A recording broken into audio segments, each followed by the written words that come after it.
This is a 2011 Lexus LFA. I'm sure you'll agree, one of the prettiest cars ever made. I think one of the best cars ever made, full stop. Conceived in around the year 2000 by Toyota's luxury car division, this was at a time when they were looking to enter Formula One and they were doing a lot of development of their own engines. As such, this one is fitted with a 4.8 litre naturally aspirated V10 with 552 horsepower that screams all the way to 9,000 RPM, making it one of the best exhaust notes of any car ever made. This is a widely conceived opinion, and when this hit our screens in shows like Top Gear, everyone raved about it as one of the best cars ever produced. And I think this still holds true today, even all these years later. After it was conceived in that year 2000, it went on for 9 years of further development and a lot changed underneath the skin. But the overall look stayed the same, and I'm sure you'll agree it is absolutely stunning. And I'm very privileged to be here with Toyota UK today in their wonderfully lit studio environment to give you a full tour of the car and show you round one of the most pristine examples that I've ever seen. Only 500 of these cars were ever produced, and only around 40% of those were right-hand drive cars, so this is a very rare beast indeed.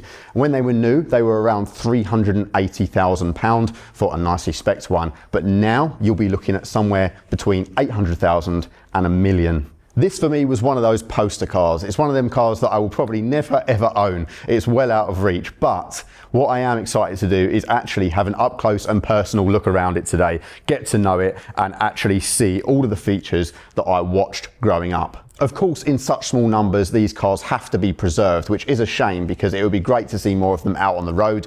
But understandably, at less than 500 units remaining, this is going to be one of those future classic cars that just keeps climbing and climbing in value. So please join me in taking a full look around the car, a full tour. I want to show you all of the details and get to experience this in a way that I never have before. So let's get a bit more up close and personal with the LFA. This was really a passion project of the CEO at the time, and the initials stand for Lexus Future Apex. The paint that you see on this one is known as liquid blue pearl, and only 9 of these were ever made. This is a really, really rare paint option. Only 3 of those cars made it to the US, and the rest are elsewhere in the world, one of them being here in front of me in the UK. And I think it is a stunning paint option. As you can tell in this lighting condition, you do have that really kind of pearlescent look to it, and combined with these shadow chrome wheels, really think sets it off. It looks absolutely stunning, and as you go round the car you can see that it kind of shimmers in different ways with that metallic pearl texture.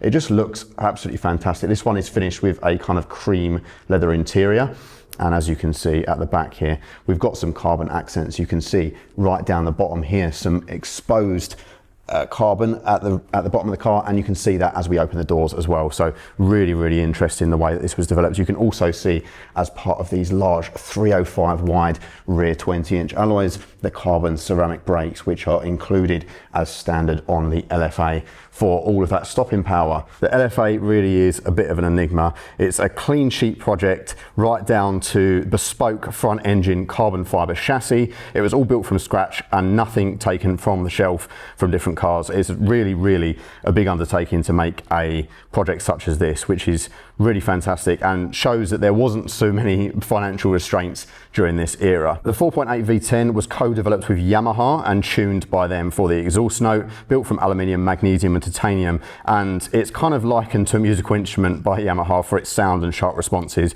A very free revving engine as well.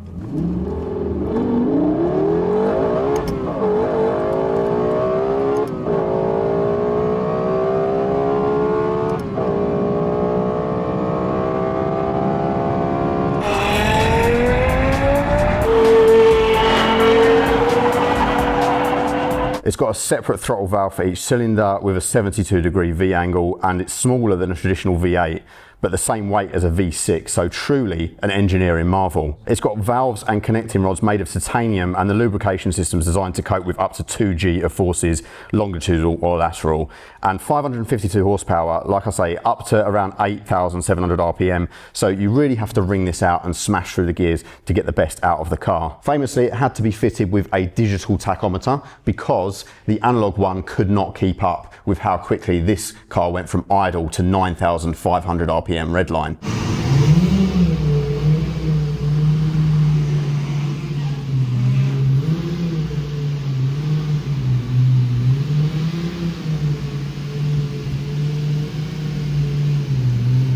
So the gearbox is mounted at the rear, and Lexus also placed the exhaust system in the same transmission tunnel to bring the driver and passenger further on board with the experience, and that makes it sound even better from a driver's perspective. And just look at these triple exhausts in the center. It just looks fantastic. Obviously this aero is all functional back here as well, all carbon, and it just looks awesome from the back, doesn't it? They decided against a torque converter or a double clutch transmission. They wanted a really mechanical feel that comes from a conventional gearbox. So it is single clutch, but as I said, it revs so freely that it is super sharp on the shifts as well. And downshifts feel snappy, and upshifts are kind of reminiscent of a Lamborghini Aventador in many ways. So it compares with kind of modern DCTs. DCTs definitely don't have that same snappiness. However, for your day-to-day driving, I imagine this will feel a little bit hesitant if you were to potter around in traffic. There's also no adaptive dampers. It utilises coilovers attached to this front double wishbone suspension and multi-link rear axle. So some more figures then: a top speed of around 202 miles an hour, 0 to 60 in around 3.7 seconds, and a weight of around 1,500 kilograms. This has become one of the most coveted cars of the 21st century, surpassing even the likes of Nissan with the GTR and Honda with the modern NSX. And the fact of the matter is, if you own one of these, it's only going up in value, isn't it? And I can see exactly why. At the time, the Aventador was cheaper, and the closest competitor probably was the Ferrari 599 GTO, which was limited to 599 units. They did offer a little bit more performance and so on, but not quite the same level of engineering and pizzazz as what we see here with the Japanese-made Lexus. So taking a closer look around then, you can see we've got a really svelte front end to the car. You've got the big open grills on the bonnet there, and then you have these nice kind of xenon lights at the front there. Flared indicators as well. This is pretty cool, and this is probably a regulation thing, but I think it just adds for a cool design. And of course, we have functional kind of air intake at the front there as well, and a little spoiler lip very low down. There is also some functional grille action inside the Lexus badge there. Again, just have a look at this paint. It's absolutely popping in this studio. It looks fantastic, as well as those shadow chrome wheels. And just look at the size of these carbon ceramics. They look fantastic. These are wrapped in Pilot Sport 4S's, which is obviously going to be a great choice for this type of car. Really, really cool. And then you've got the F badge on the side there, which made its way onto Lexus's other kind of really sporty vehicles as well. Going down the side of the car here, you can see we've got some functional side splitters there, which are carbon, going up into another air vent there. You can see there's some mesh heads down the side of the car, and also one at the top here gives the car a really, really cool side profile. And as mentioned, the door handle is just in here, which makes for a really natural way of opening the car as well. A famously low drag coefficient, and as you can see, we've got some more aero at the back, these kind of split spoilers, which I always thought looked really, really cool. You can see how there's kind of a gap between the two there. There's also your active aero at the back, which is pretty cool. And you do have a bit of boot space back there as well. And down the bottom, loads and loads of carbon, which is exposed. You can see the detail of that as we head underneath the car there. And it leads to that exhaust tunnel right at the back, which, yeah, what an iconic design. How sensational does that look at the back? Imagine this heading down the road in front of you, absolutely singing from that exhaust. And then as we head down the car, of course, from this angle, you do get all those kind of haunches as well. You can see those air intakes at the side. Looks absolutely stunning. And this is a really nice spec, I would say. I mean, in this color with these wheels, and I like the fact that it's got a contrast interior as well. The fact that only 9 of these were made in this kind of spec, and some of those weren't even with this interior. So this may be really a one of one in this specification, which is pretty incredible when you think about it. And as we open up the car, press in there, and we do have, of course, frameless windows, which is really nice. And then this contrast interior on this model, I think, makes all the difference.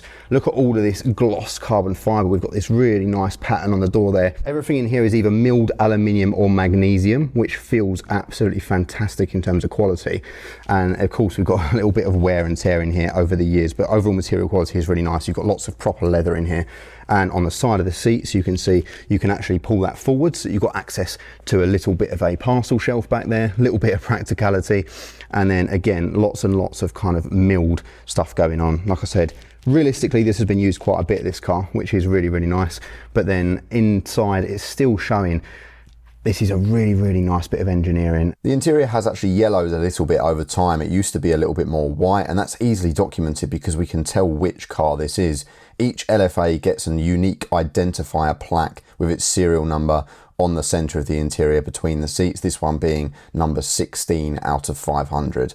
And this exact car has been owned by Lexus since new in 2011 and has attended many shows and events. And I've actually taken photos of this exact car before at a few different motor shows in London and that kind of thing. It appeared initially at the Docklands Motor Show at Canary Wharf in London in 2011 to show off their new flagship. It's super interesting to see that each car is uniquely identified like this, and we can really easily track its history because of that. So, is it disappointing?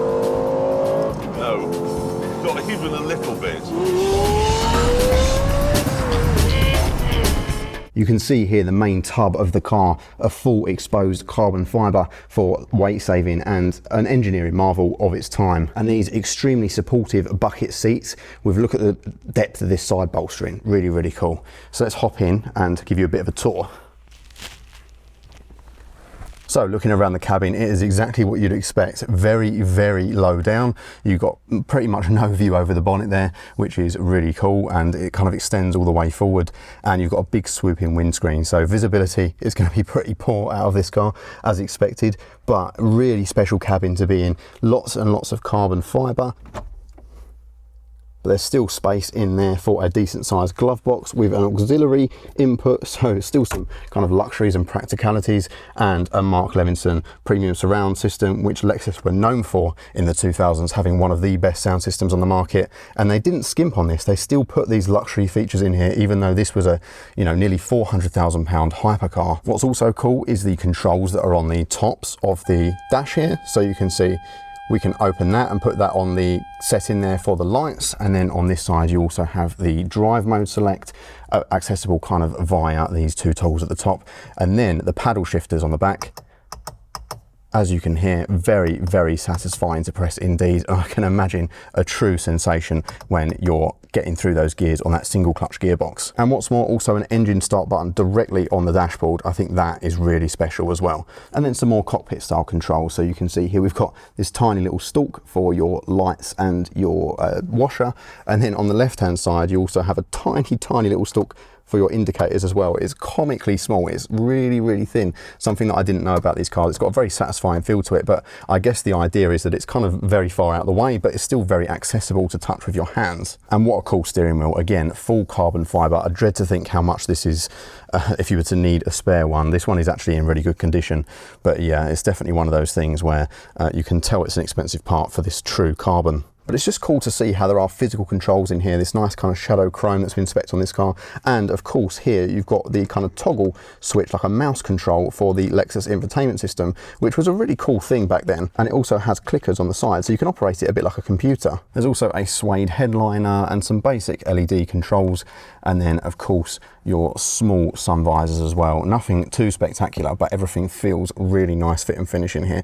And I think just really a sensation in terms of the paddles. I never thought I'd be able to sit in one of these, let alone get this up close and personal. And I'm very glad that I got to share it with you guys today. And I'm now going to be joined here by David Crouch, who is a senior press officer at Toyota UK, to talk us around some of the extra points of the car and a little bit more about the history. So I'm joined now by David Crouch, who is one of the senior press officers here at Toyota, who is going to join us to talk a little bit more about the car. Pleasure to be here, David. Thank you so much for having me. No, you're more than welcome, Dan. Thanks for coming. So you've got a great example of an LFA here. I've just been talking to the guys around it. So, I mean, it's obviously quite a well-used example, but it is pristine as well. And obviously one of 500 cars now, and this one being one of 9 in this sort of spec, which is amazing. So what do you guys use it for these days? Like what's it up to? It does get used on events and things like that. And it does occasionally go out to media as well for drives. But a lot of the time it's spent here safely in our collection. Have you seen any others in person? No, and they're a very rare sight. I think as far as spec goes, it was mainly, I mean, you could obviously specify them quite individually with the factory.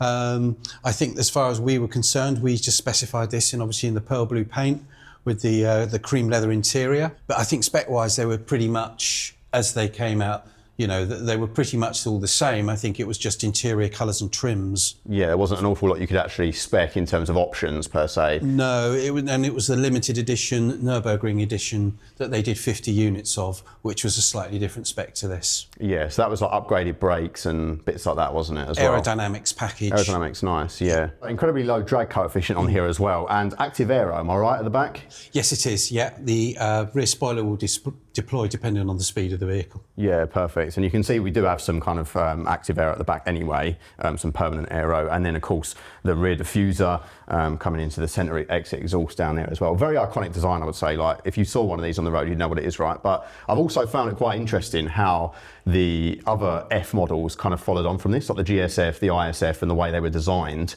kind of almost mimics some of the design elements from this, right? I think, yes. I mean, obviously the F was the Lexus performance brand, started with the ISF, as being the first model to have that domination. And then, of course, GSF and LFA have followed. Yeah. So I think one of the other interesting things about this is the fact that it does still have a lot of those luxury features. Like I mentioned, you've still got the Mark Levinson premium surround. I had a GS300 back in the day, an 06 one, that had the same sort of audio system. It was incredible, like one of the best on the market at the time. And it's really cool that they've still got that in here, even though it's kind of like hypercar territory. And then controlled all by this kind of mouse system as well. So you can see as I move it around, it actually displays a mouse cursor on screen, which was really kind of innovative at the time. And you can see I can kind of use the buttons here to click. It really does feel like a computer system, which, yeah, it's just really interesting. I mean, don't know how practical that is to use while driving along, but probably certainly safer than some modern touchscreen stuff, right? And this screen also, you don't really notice when the car is off. Once the car is kind of switched off, it almost blends in to the background, if you like, which is really cool. Is it behind the glass there? Yeah, I think it's behind like a glass panel, isn't it? And then of course you've got your digital tack, which also has a movable part, which we'll demonstrate when we fire the car up in a little bit. Yeah, but yeah, super interesting how you've got the reverse toggle here on the side, rather than having a traditional gear shifter as well.